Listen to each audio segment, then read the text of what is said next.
Bonjour, bonjour, ici Dominique Labelle, physiothérapeute. Aujourd'hui, une capsule sur la motivation.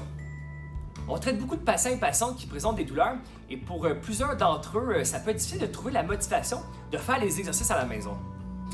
J'avais visionné une capsule d'engrenage biomécanique générale sur Facebook qui disait il y a deux sortes de motivation. Une motivation plus extrinsèque, une autre plus intrinsèque. Extrinsèque, ce serait plus par exemple un coach, un entraîneur qui crie à son athlète « Go, lève le poids, t'es capable, go, go, go ». Ou par exemple un dentiste qui dit à son patient « Hey, passe-toi la soie dentaire, pardon. À chaque jour, c'est super important ». Et on a une motivation qui est plus intrinsèque, qui vient de soi.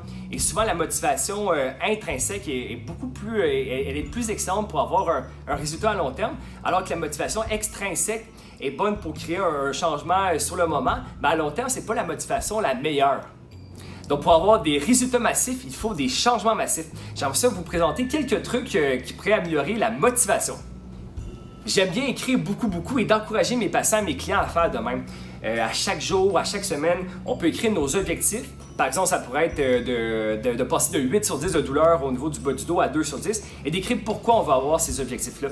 Par exemple, avoir moins de douleur pour avoir une meilleure qualité de vie au travail, pouvoir avoir une plus grande facilité à jouer avec les enfants, pouvoir marcher, promener le chien sans douleur et décrire aussi les moyens comment y arriver. Donc, je vais y arriver en faisant mes exercices, en venant en physio, en ayant un bon entraîneur.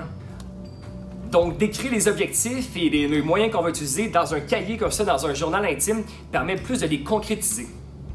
Donc, je trouve que d'écrire, c'est le meilleur truc. Voici d'autres conseils que j'utilise souvent. Par exemple, j'ai beaucoup de patients pour les motiver à faire leurs exercices. Quand je leur montre leur exercice et quand ils l'essayent en clinique, je prends une photo d'eux autres quand ils le font avec leur cellulaire. Puis tout de suite, je mets leur fond d'écran de cellulaire de eux en train de faire l'exercice. Donc, leur fond d'écran, c'est eux qui font une photo d'eux qui font l'exercice. Donc, à chaque fois qu'ils allument leur téléphone cellulaire, ils se voient faire l'exercice. Donc, c'est un rappel de faire l'exercice.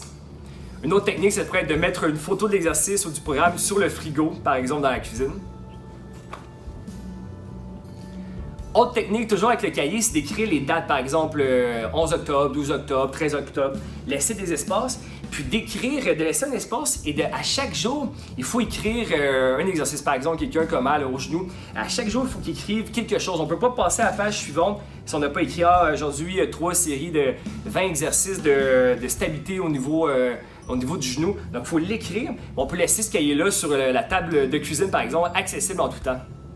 Aussi, je crois que pour être motivé, pour s'améliorer d'une blessure, améliorer sa santé, il ne faut pas voir ça comme une corvée. Par exemple, un squat, au lieu de voir ça comme 3 séries de 10 squats, voyons-le plutôt comme un mouvement amusant. Le squat, ça peut être un mouvement qu'on peut pratiquer quand on attend une file d'attente à la ronde, quand on attend debout, quand on a un temps libre, une annulation. Un mouvement qu'on dit on peut l'améliorer, le changer, par exemple varier les tempos, varier les charges, varier les différentes largeurs de pieds. Donc le voir plus comme un mouvement pour s'amuser plutôt que 3 séries de 10 comme un robot.